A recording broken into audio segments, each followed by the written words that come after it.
Welcome, my dear ones. Here we are, moving ahead into October.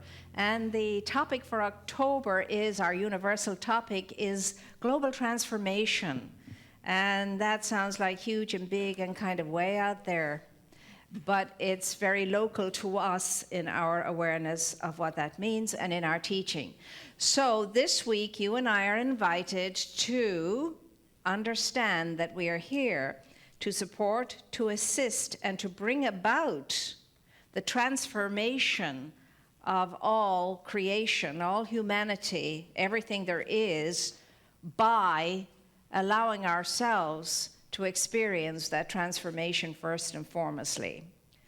So we're getting it slapped up by the head here to understand once and for all that everything that we desire for life out there, all the things we want to change and all the transformation we want to see happen and the evolution that we want to see show up, is placed right upon these shoulders and on no thing and no one else. And so that's why we're a very small community in the world, because it's a huge, huge, huge calling. This is for spiritual black belters and beyond, and it's not for spiritual wusses, that's for sure. And that's why sometimes you and I, we come for a certain length of time, and then we can't stand the intensity of it any longer, and we have to go off and take some time out or whatever. Or we come and we get what we need, we get the healing or whatever it is, and we think we're okay, and we got it, and we know it, and off we go again. And then eventually we find ourselves coming back, though, to the support and to the knowledge and to the reminders that although that huge responsibility is placed upon my shoulders, not only for my own transformation, but for the transformation of all of life, I'm equal to the responsibility. And I wouldn't be called to it if it wasn't so. And so within then the community, a supportive thinking and a supportive feeling and a communal sense that we can make a huge difference, not only as individuals in our own right, but when those individuals who have this fine design for themselves and all life and living meld together and form a greater power, a greater vortex of energy, it can happen much more exponentially. So that's a wonderful thing. So Ernest Holmes says, however, that the furtherance of the evolutionary transformational process of humanity cannot happen until you and I gain a sense of the unity of all life, of the unity in nature and its forces. And he says that when we get this sense of unity, all of us, he says, when all of us get this sense of unity and interconnectedness in life, he says, then we will see that there will be no more armies marching, and that the bugle call will be an echo of soft music, the soft music of brotherly love. And that's such poetry, really. And it's our heart's desire that that would be the case, that the only marching we hear is the marching of stewards and servants and helpers to support a world that is filled with brotherly love and consequently works for everybody, and that all of our marching tunes and so on will be those songs of love and support and camaraderie and neighborliness and togetherness. And so it's a big, big calling that you and I are called to this week. So here's what that means in translation. Regardless of what's going on in your life, the humps and the bumps and the lumps and the belly aches and so on and so forth, and the ailments of all kinds, mental, spiritual, emotional, and spiritual, regardless of all of that, that's just humanity going through its human illusionary stuff.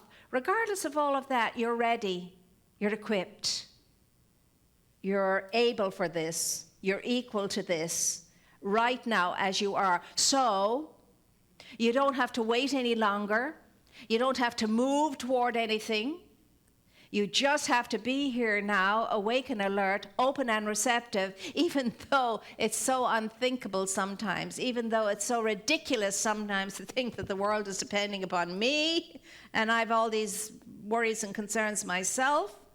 How could this be? And yet that's the truth.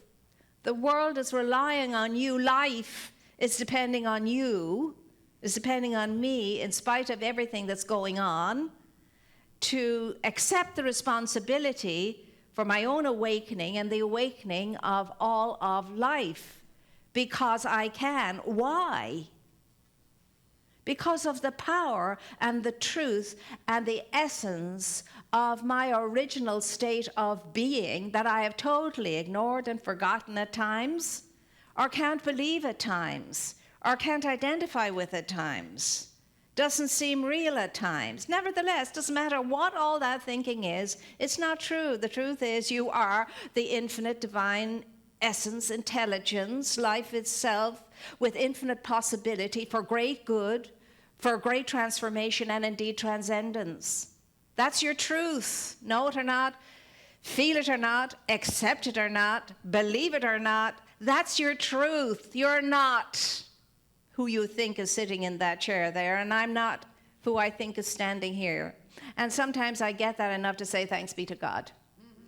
That's good news. Because I wouldn't like to think that I'd have to keep with the same old challenges and struggles and this and that and the other forever and a day. So your opportunity and my opportunity now is, are you really going to take this serious? Do you really want to believe there is a power for good in the universe? A power, an infinite power, an awesome power, an unstoppable power in the universe greater than you are, and you use it. But you can use it in a directive way, in an attentive way, a conscious way, for your own good and the good of all else besides. And that power. But you see, of what good is it to know or to be told that all power is within me if I keep measuring myself according to that unlimited state of human thinking and human reasoning and human feeling and human judging? What does it profit me or you to say there is a power for good in the universe greater than I am? It's right where I am and I get to use it if I keep measuring myself against my humanity, or I keep measuring you against yours. You see, because this cannot be understood rationally or logically. It is to be understood beyond the mind.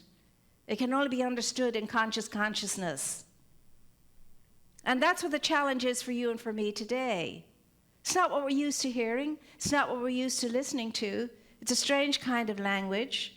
It's a strange kind of concept, because it kind of puts me into that dualistic way of thinking, well, there's me, and then there's this other me, and well, there's me, and there's this other I, and the I that is the I am, and the I am is this amazing, awesome thing, but I'm not getting it because it's not showing up in my life, and I'm not feeling it, and if I'm not feeling it, it can't be. See? But the truth is, you are it. It is you. And that's why there is a me and there is an I. And the me is the little part of me, and the I is the unlimited part of me. The I is the great I am. The I is the breath in me, the intelligence in me, the ability in me to know who I am and what I am and how I am. That's the I. The me, on the other hand, will run me a merry chase. You're this one day, you're this the next day, you're this any minute now, and any minute now that can change. I'm a this and a that and the other as far as the me is concerned. So I cannot be saying I am me. I am not me. I am I. And the I that I am is the I am that I am. Makes no sense, does it? I mean, talk like this to your friends. Talk like this to your friends and say, take her away, she needs medication. And yet you and I have to make sense of all of this. And what does it boil down to? It boils down to, for goodness sake, have patience with yourself. Start to think a bit more kindly about yourself. Start to think a little bit more compassionately about yourself.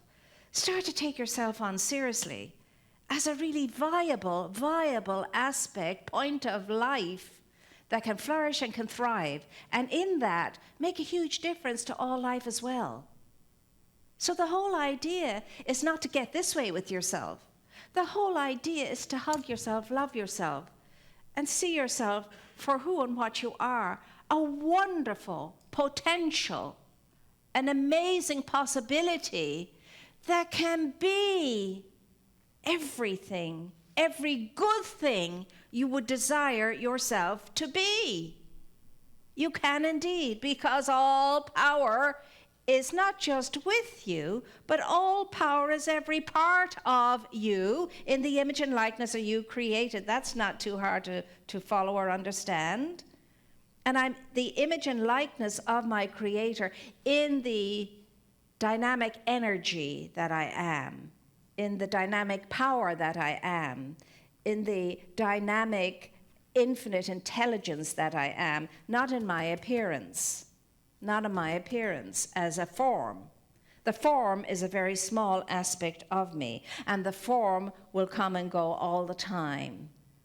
But the truth of my being and the essence that I am will continue on and on and on, and it will continue in a transcending, transformational, evolving way. Let me tell you, the seed of an apple. Think about the seed of an apple. You know, when you're eating your apple and something goes, it's a seed, and it's this little brown thing. That little brown thing goes through all kinds of transformations before it becomes an apple. And so do you, and so do I, before we become what we are in truth, enlightened. So it's not surprising that we are called to change, but how many of us want to change? Truly want to change? How many of us go hissing and screaming into that changing night? Not, oh, it's time to change it. This is a good thing. I'm ready. Here I am. Very few of us are like that. We resist, we resist, we resist. Because we're stuck in the identification of this and the material world. But who will I be if I haven't got this? Who will I be if I haven't got that? Who will I be without the other? Who will I be if I'm not blah, blah, blah? Who will I be? Perhaps, just perhaps, without all of that, whatever that is, you just might find who indeed you truly are.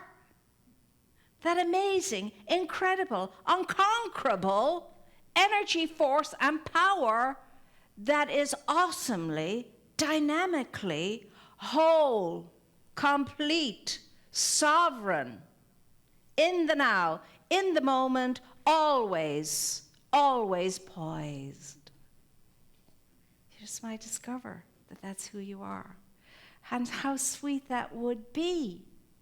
Energy, energy, energy is what it's all about. Remember this. When anybody enters into your company, when anybody enters into your home, when anybody enters into your working space, when anybody enters into your presence, they are entering into your energy field. They are entering into your consciousness field. They are entering into your vibrational field. And we want that to be warm and welcoming and supporting and inspiring and uplifting and healing and loving and supportive. That's what we want. So we ask ourselves this week, you know, we want to bring it down to easy bite sizes for us to be able to do. Okay, so how are we going to transform ourselves and transform the world?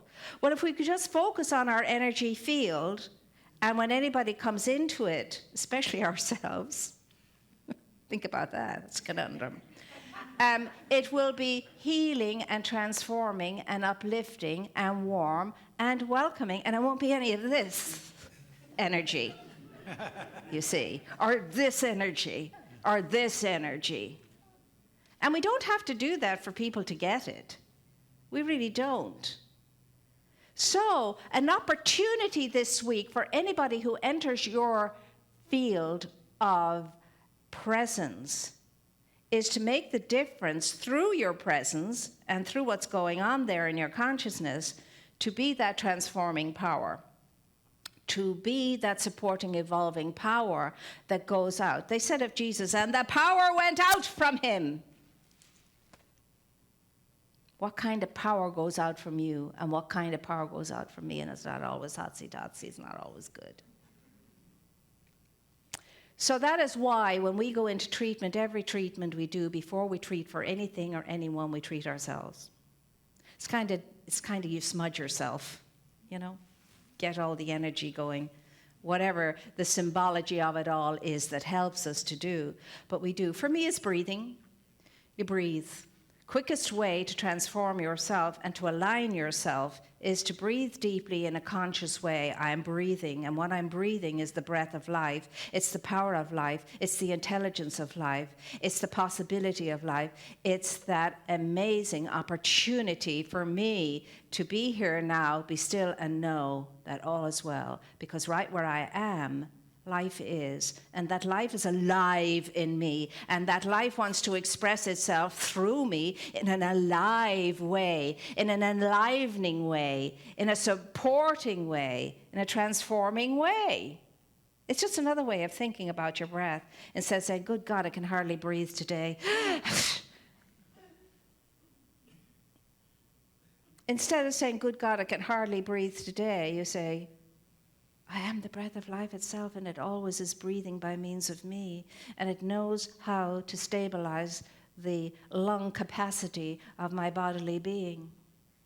And I'm just going to relax into that awareness and know that that is so, you see.